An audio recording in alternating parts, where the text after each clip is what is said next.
नमस्कार, आपका स्वागत है। एक समय की बात है, भगवान श्री कृष्ण के मित्र उनसे मिलने के लिए द्वारिका नगरी पधारते हैं। भगवान श्री कृष्ण उनका स्वागत करते हैं और उनके आने का कारण पूछते हैं। भगवान श्री कृष्ण के सखा उनसे कहते हैं, हे केशव, तुम तो सर्वज्ञ हो, सब कुछ जानते हो। आज मैं तुम्हारे पास यह जानने के उद्देश्य से आया हूं कि मनुष्य को किन किन वृक्षों का रोपण करना चाहिए, कौन से वृक्ष भवन के सामने लगाने चाहिए, किन वृक्षों का रोपण करने से दरिद्रता दूर होती है तथा शत्रु, रोग, भय, भूत, पिशाच आदि संकटों से बचने के लिए कौन से वृक्ष भवन की सीमा में लगाने चाहिए। भगवान श्री कृष्ण मुस्कुराते हुए कहते हैं, हे सखा, तुमने आज समस्त मानव जाति के कल्याण के उद्देश्य से अत्यंत महत्वपूर्ण प्रश्न किया है। इस संसार में वृक्षों का बहुत ही बड़ा योगदान है। वृक्ष सदा ही पूजनीय है, किंतु आज तुमने उचित ही प्रश्न किया है। भवन की सीमा में वृक्षों को लगाना बहुत ही शुभ फल प्रदान करता है। वृक्ष तथा पौधे भवन की सुंदरता को बढ़ाते अवश्य है, साथ ही ये वातावरण को शुद्ध रखते हैं। वृक्षों से सकारात्मक ऊर्जा का संचार होता है, जो मनुष्य के जीवन के लिए अत्यंत आवश्यक होती है। वृक्ष नकारात्मकता को कम करके वातावरण को अधिक सकारात्मक बनाने का कार्य करते हैं। घर के सामने शुभ पेड़ पौधे लगाने से घर में सुख समृद्धि आती है। साथ ही ये पेड़ पौधे कई प्रकार के वास्तु दोषों को नष्ट करते हैं। घर के आंगन में खड़े वृक्ष देवताओं के समान घर की रक्षा करते हैं। हे मित्र, भवन के पास कौन से पौधे लगाने चाहिए और कौन से नहीं, इसके बारे में बताने से पूर्व मैं तुम्हें एक प्राचीन कथा सुनाता हूं, जिससे तुम्हें समझ में आ जाएगा कि वृक्षों का तथा पेड़ पौधों का भवन के पास लगाना कितना शुभ होता है और कौन से पौधे भवन के पास लगाने से दुख एवं दरिद्रता आती है। जो भी मनुष्य इस कथा का श्रवण करता है, उसके सैकड़ों पाप नष्ट हो जाते हैं और उसकी दरिद्रता का नाश होता है। भगवान श्री कृष्ण का सखा कहता है, हे केशव, मैं इस कथा को अवश्य ध्यान से पूरा सुनूंगा, कृपया मुझे वह कथा सुनाओ। भगवान श्री कृष्ण कहते हैं, हे सखा, पूर्व काल की बात है। मध्य देश में एक अत्यंत शोभायमान नगरी थी। उस नगरी में धनेश्वर नाम का वैश्य अपनी पत्नी सुमति के साथ निवास करता था। धनेश्वर भगवान विष्णु का भक्त था और वह नित्य भगवान विष्णु की पूजा करता था। धनेश्वर की पत्नी भी सुशील और गृह कार्य में दक्ष थी। घर में धन धान्य की कोई कमी नहीं थी। भगवान की कृपा से उसके पास सब कुछ था। इस प्रकार से अनेक दिन बीत जाने के पश्चात धनेश्वर की जो पत्नी थी, जिसका नाम सुमति था, उसने अपने आंगन में कुछ वृक्षों का रोपण किया और नित्य उन वृक्षों को जल चढ़ाकर उनकी सेवा करने लगी। किंतु धनेश्वर की पत्नी को वृक्ष रोपण का ज्ञान नहीं था। उसे जो वृक्ष प्रिय लगे उन्हीं वृक्षों का रोपण उसने किया। जो वृक्ष अशुभ होते हैं उन्हीं वृक्षों का रोपण उसने अपने घर के आंगन में कर दिया, जिस कारण से उस वैश्य धनेश्वर को व्यापार में काफी सारा घाटा होने लगा। उसके घर में रोज कलह होने लगा। पति पत्नी में बार बार क्लेश होने लगे। उन दोनों के जीवन में अनेक कठिनाइयां आने लगीं। धनेश्वर का सारा व्यापार डूब गया और उसका सारा धन भी नष्ट हो गया। अब धनेश्वर के पास अनाज भी खरीदने के लिए पैसे नहीं थे। वे भूखे ही रहने लगे, जिससे क्रोधित होकर उसकी पत्नी भी गुस्सा करने लगी। वह अपने पति को कोई काम करने के लिए कहती। फिर धनेश्वर काम मांगने के लिए गांव में घूमने लगा, लेकिन उसे कहीं पर भी काम नहीं मिलता था। उसने आकर अपनी पत्नी से कहा, हे भद्रे, मुझे तो कोई भी काम नहीं दे रहा है। अब मैं कहां पर काम खोजने जाऊं। वे दोनों ही पूरी तरह से हतबल हो गए थे। दोनों के पास भी उद्योग करने के लिए कुछ नहीं था। धनेश्वर ने अपनी पत्नी के सारे गहने भी बेच डाले और जो कुछ भी अन्न मिला उसी से पेट भर लिया। इस प्रकार से अशुभ वृक्ष लगाने के कारण दोनों के ही जीवन में घोर दरिद्रता और संकट आने लगे, किंतु वे दोनों ही इस बात को नहीं जानते थे। फिर एक दिन एक साधु महात्मा धनेश्वर के घर पर पधारते हैं। उन्हें देखकर धनेश्वर उन्हें प्रणाम करता है और कहता है, हे साधु महाराज, पधारिए, इस गरीब के घर में आपका स्वागत है। कहिए, मैं आपकी किस प्रकार से सहायता कर सकता हूं। वे साधु महाराज कहने लगते हैं, हे महोदय, मैं तीर्थ यात्रा पर निकला हूं, विश्राम करने के लिए कोई जगह खोज रहा हूं। यदि आपको कोई कष्ट न हो तो मुझे अपने घर में स्थान दे दो। मैं अनेक दिनों से भूखा हूं, कुछ भोजन भी प्राप्त हो जाए तो बड़ी कृपा होगी। साधु महाराज के ऐसे वचन सुनकर वह धनेश्वर कहने लगा, हे साधु महात्मा, आप अवश्य ही कोई पुण्यात्मा दिखाई पड़ते हैं। आपके मुखमंडल पर बहुत तेज है। आपकी सेवा करने का मुझे सौभाग्य मिल रहा है। आपकी सेवा करके मुझे बड़ा आनंद मिलेगा। कृपा करके आप घर के भीतर चलिए। फिर वह साधु महाराज उस धनेश्वर के घर के भीतर जाते हैं और विश्राम करने लगते हैं। धनेश्वर उन साधु महाराज की बड़ी सेवा करता है, किंतु उसके पास अन्न का एक दाना नहीं होता है। तो वह अपनी पत्नी से कहता है, हे प्रिय, आज हमारे घर पर जो साधु महात्मा आए हैं वे बड़े पुण्यवान दिखाई पड़ रहे हैं। हमें उनके भोजन के लिए कुछ उपाय करना चाहिए। मैं गांव में जाकर किसी से थोड़ा सा धन मांग कर लाता हूं। इतना कहकर वह धनेश्वर गांव में एक सेठ के घर पर जाता है और उस सेठ से थोड़ा सा धन देने की विनती करता है, किंतु वह सेठ उस वैश्य को धन देने से इनकार करता है और कहता है, तुम्हारे पास तो फूटी कौड़ी नहीं है, तुम मेरा धन कैसे वापस करोगे। धनेश्वर कहता है, हे सेठ, कृपा करके आप मुझे थोड़ा सा धन दीजिए, मैं जल्दी ही आपको लौटा दूंगा। यदि मैं धन नहीं लौटा पाया, आप मेरा घर ले लीजिए। धनेश्वर की बात सुनकर उस सेठ को उस पर थोड़ी दया आती है और वह उसे धन देते हुए कहता है, हे वैश्य, यदि तुमने धन नहीं लौटाया तो तुम स्वयं ही मुझे अपना घर सौंप दो। धनेश्वर कहता है, हे सेठ, मैं वचन देता हूं, यदि मैंने धन नहीं लौटाया तो मैं आपको मेरा घर सौंप दूंगा। फिर धनेश्वर उस सेठ से धन लेकर बाजार से दूध, चावल, सब्जी, आटा, शक्कर आदि चीजें खरीद लेता है और लौटकर अपने घर आ जाता है। फिर वह अपनी पत्नी से कहता है, हे प्रिय, तुम उन साधु महात्मा के लिए भोजन बनाओ। फिर धनेश्वर की पत्नी भोजन बनाती है और उन साधु महात्मा को भोजन परोसती है। इस प्रकार से उस धनेश्वर की भक्ति और निष्ठा को देखकर वे साधु महाराज बहुत प्रसन्न हो जाते हैं। भोजन हो जाने के पश्चात वे जाते जाते उस धनेश्वर से कहते हैं, हे वैश्य, मैं तुम्हारी भक्ति और आदर सम्मान से अत्यंत प्रसन्न हूं। तुम्हारी जो भी कामना है मुझे बताओ, मैं अवश्य पूरी करूंगा। तब वह धनेश्वर कहता है, हे महात्मा, आपका आशीर्वाद ही हमारे लिए सब कुछ है। किंतु मैं आपसे यह जानना चाहता हूं कि किस पाप के कारण मुझे दरिद्रता का दुख भोगना पड़ रहा है। हमने तो भगवान विष्णु की भक्ति की है, फिर हमारे जीवन में दरिद्रता क्यों आई है? इसका क्या कारण है और इस दरिद्रता को दूर करने के लिए मुझे क्या उपाय करना चाहिए? फिर वह साधु महात्मा कहते हैं, हे वैश्य, मैं जब तुम्हारे द्वार पर आ गया था तभी मुझे यह झांत हो गया था कि तुम्हारे जीवन में घोर दरिद्रता और संकट आए हुए हैं। क्यों कि तुम्हारे भवन के सामने जो वृक्ष है वे ही तुम्हारी दरिद्रता के कारण है।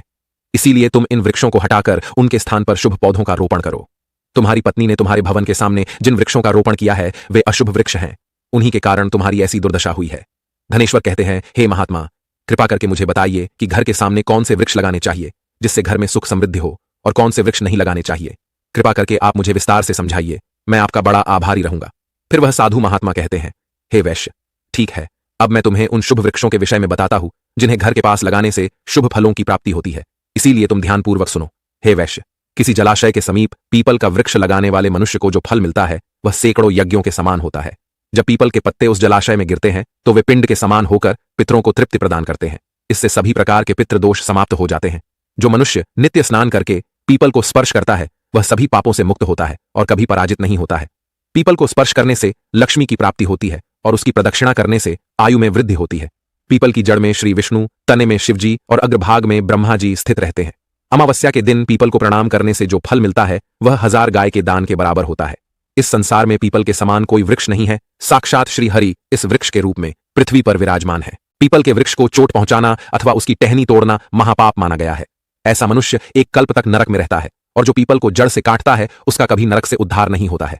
हे वैश्य, अब मैं तुम्हें दूसरे वृक्ष के बारे में बताता हूं। आंवले का फल समस्त लोकों में प्रसिद्ध और परम पवित्र है। आंवले को लगाने से स्त्री और पुरुष जन्म मृत्यु के बंधन से मुक्त हो जाते हैं। यह पवित्र फल भगवान विष्णु को अत्यंत प्रसन्न करने वाला एवं शुभ माना गया है। इसको खाने से सभी पापों से मुक्ति मिलती है। आंवला खाने से आयु बढ़ती है, उसका जल पीने से रोगों का नाश होता है और आंवले को जल में मिलाकर स्नान करने से दरिद्रता दूर हो जाती है और सभी प्रकार के ऐश्वर्य प्राप्त होते हैं। जिस घर में आंवला सदा मौजूद रहता है उस घर में कभी दैत्य और राक्षस नहीं आते हैं। एकादशी के दिन अगर आंवला मिल जाए तो संसार के सभी तीर्थों से बढ़कर फल प्राप्त होता है। अपने केश में आंवला लगाने वाला फिर से मृत्युलोक पर जन्म नहीं लेता है। जिस घर के सामने आंवले का वृक्ष होता है वहां पर साक्षात लक्ष्मी नारायण निवास करते हैं। तीसरा है अशोक का वृक्ष। अशोक के वृक्ष में अप्सराओं का निवास होता है। यह वृक्ष शोक का नाश करने वाला तथा निराशा को समाप्त करने वाला होता है। इस वृक्ष को घर के पास लगाने से घर में सुख शांति बनी रहती है। अशोक का वृक्ष शीतलता और यौवन प्रदान करने वाला होता है। मां लक्ष्मी ने जब देवी सीता के रूप में अवतार लिया था तब रावण द्वारा अपहरण करने के बाद उनका वास अशोक वाटिका में था। अशोक के वृक्ष ने मां सीता की बहुत सेवा की थी। इसीलिए मां सीता ने अशोक वृक्ष को यह वरदान दिया था कि जिस भी स्थान पर यह वृक्ष होगा वहां पर उनका सदैव ही निवास होगा। चौथा है पाकड़ का वृक्ष। प्रत्येक मनुष्य को पाकड़ का वृक्ष अवश्य लगाना चाहिए। यह वृक्ष लगाने से जो फल मिलता है वह महायज्ञ के समान होता है। कलयुग में मनुष्य यज्ञ नहीं कर पाएंगे, इसीलिए उन्हें एक पाकड़ का वृक्ष अवश्य लगाना चाहिए। पांचवा है नीम का वृक्ष। नीम का वृक्ष लगाने से सूर्यदेव प्रसन्न होते हैं। नीम का वृक्ष आयु प्रदान करने वाला माना गया है। इसे घर के पास लगाने से नाना प्रकार के रोगों से छुटकारा मिलता है। मां लक्ष्मी को नीम के पत्ते अत्यंत प्रिय होते हैं, इसीलिए वह नीम के वृक्ष के पास निवास करती है। घर के सामने नीम के वृक्ष का रोपण करने से धन संपत्ति की प्राप्ति होती है। छठा है जामुन का वृक्ष। यदि कोई मनुष्य कन्या प्राप्ति की कामना करता है तो उसे जामुन का वृक्ष अवश्य लगाना चाहिए। जिस मनुष्य के घर के सामने जामुन का वृक्ष होता है उसके घर में कन्या का जन्म होता है, जो कुल का गौरव बढ़ाती है। सातवां है बेल का वृक्ष। बेल के वृक्ष में भगवान शिव और गुलाब में देवी पार्वती का निवास है। इसीलिए अगर बेल के वृक्ष के पास गुलाब का पौधा लगाया जाए तो शिव पार्वती का आशीर्वाद प्राप्त होता है। उस घर में कभी दुख दरिद्रता नहीं आती है। उस घर में कभी अकाल मृत्यु नहीं होती है और कोई स्त्री विधवा नहीं बनती है। आठवां है नारियल का पेड़। नारियल का पेड़ लगाने से पुरुष अनेक स्त्री का पति बनता है। नारियल किसी भी धार्मिक अनुष्ठान का आवश्यक अंग होता है। यह अत्यंत शुभ माना जाता है। घर के आंगन में नारियल का पेड़ होने से उस घर में हमेशा शुभता होती है और उस घर के सदस्यों का समाज में बहुत मान सम्मान होता है। सुंदर पत्नी की कामना करने वाले मनुष्य को अनार का वृक्ष लगाना चाहिए। पलाश का पेड़ ब्रह्म तेज प्रदान करता है, इसीलिए इसका रोपण अवश्य करना चाहिए। वंश वृद्धि और संतान प्राप्ति की कामना करने वाले मनुष्य को अंकोल का वृक्ष अवश्य लगाना चाहिए। अगर मनुष्य किसी बीमारी से पीड़ित है तो उसे खैर का वृक्ष लगाना चाहिए। खैर का वृक्ष लगाने से बड़े बड़े रोग नष्ट हो जाते हैं। यह वृक्ष आरोग्य प्रदान करने वाला होता है। कुंद अर्थात मोगरे के पेड़ में गंधर्व निवास करते हैं, इसीलिए इस पौधे का रोपण अपने घर के पास करने से कार्यों में सिद्ध और शुभ फलों की प्राप्ति होती है। खासकर कला के क्षेत्र में काम करने वाले लोगों को यह पौधा अवश्य लगाना चाहिए। यदि किसी मनुष्य को चोर और लुटेरों का भय सता रहा है तो उसे अपने घर के पास बेंत का वृक्ष जरूर लगाना चाहिए। यह वृक्ष चोर लुटेरों को भयभीत करता है और घर की रक्षा करता है। चंदन और कटहल के वृक्ष पुण्य और लक्ष्मी प्रदान करते हैं। इन वृक्षों का रोपण करने से दुख दरिद्रता समाप्त हो जाती है। घर की उत्तर दिशा में पाम और कनक चंपा का पौधा लगाया जाता है तो धन में वृद्धि होती है। केले का पेड़ भी बहुत शुभ होता है और यह घर में सुख, समृद्धि और खुशहाली लाता है। केले के पेड़ में भगवान विष्णु का वास होता है, इसीलिए घर में केले का पेड़ होने से घर में धन की कमी नहीं होती है। हर श्रृंगार के पौधे को पारिजात भी कहा जाता है। इस पौधे की उत्पत्ति समुद्र मंथन के समय हुई थी और मां लक्ष्मी भी समुद्र मंथन से ही प्रकट हुई है, इसीलिए पारिजात के पौधे का बहुत अधिक महत्व है। यदि इस पौधे को अपने घर पर लगाते हैं तो आपको मां लक्ष्मी की विशेष कृपा प्राप्त होगी। मनुष्य को कभी भी ताड़ का वृक्ष नहीं लगाना चाहिए। ताड़ का वृक्ष संतान का नाश करने वाला होता है। जिस घर के पास ताड़ का वृक्ष होता है उस घर के संतानों की कभी उन्नति नहीं होती है। मनुष्य को कभी भी अपने घर के पास बहेड़े का वृक्ष नहीं लगाना चाहिए। इस वृक्ष पर प्रेतों का वास होता है। जो मनुष्य बहेड़े का वृक्ष लगाता है वह प्रेत बन जाता है। इसके नीचे बैठकर कभी पूजा पाठ भी नहीं करना चाहिए। अगर किसी मनुष्य को शत्रुओं का भय सता रहा है तो उसे केवड़े का वृक्ष लगाना चाहिए। यह शत्रुओं का नाश करने वाला होता है। घर में कभी भी ऐसे पौधे नहीं लगाने चाहिए जिनको काटने या तोड़ने पर दूध निकलता हो। घर के सामने कभी भी बबूल का पेड़ नहीं लगाना चाहिए, इसे लगाने से विपत्ति आती है। घर के सामने बेर का वृक्ष भी नहीं लगाना चाहिए, इसे लगाने से नकारात्मकता बढ़ती है, धन का नाश होता है और संकट आते हैं। किसी भी मनुष्य को अपने घर के सामने पपीते का वृक्ष नहीं लगाना चाहिए। इस वृक्ष को लगाने से धन का नाश होता है और दरिद्रता आती है। अगर पीपल का वृक्ष भवन की पूर्व दिशा में होता है तो घर में निर्धनता व्याप्त हो सकती है। वट वृक्ष घर की पश्चिम दिशा में हो तो घर में शोक का काल चिरकाल तक रहता है। दक्षिण दिशा में तुलसी का पौधा हो तो संतान को पीड़ा सहन करनी पड़ती है। किसी भी मृत वृक्ष की छाया घर पर पड़ती है तो यह मृत्यु सूचक होता है। मृत वृक्ष को तुरंत उखाड़ देना चाहिए। वे साधु महात्मा कहते हैं, हे वैश्य, इस प्रकार से मैंने तुम्हें इन सभी शुभ और अशुभ वृक्षों के विषय में बता दिया है, इसीलिए तुम इन वृक्षों का रोपण करो और भगवान की कृपा को प्राप्त करो।